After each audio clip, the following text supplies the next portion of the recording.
À l'IFOP, on réalise des sondages depuis 1938 auprès des collectivités locales. Donc, on était ravis de pouvoir réaliser une enquête sur cette problématique dont on sait qu'elle est chère aux élus locaux qui souffrent des différentes palettes de la fracture numérique et territoriale.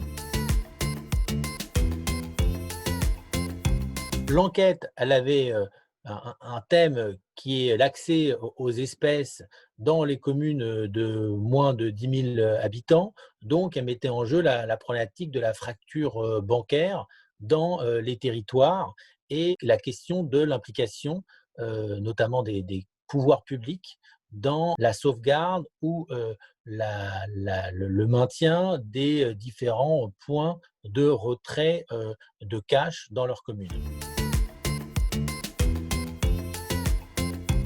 Avant même, l'épisode du covid et du confinement, c'était déjà pour nous une enquête qui s'inscrivait dans un contexte exceptionnel puisqu'on avait prévu de la faire en pleine période électorale, ce qui est la dernière chose qu'on recommande en général à nos clients.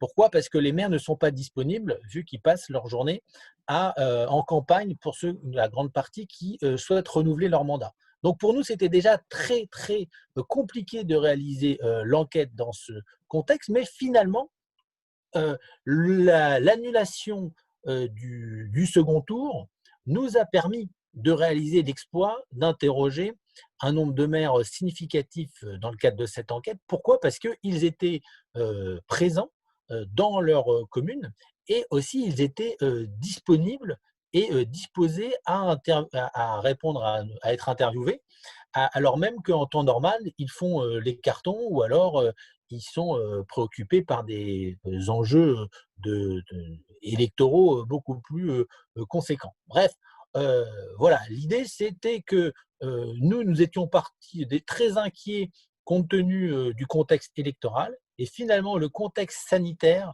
a permis de créer les conditions favorables à un taux de réponse très élevé et un très bon accueil des élus à l'égard du sujet de l'enquête.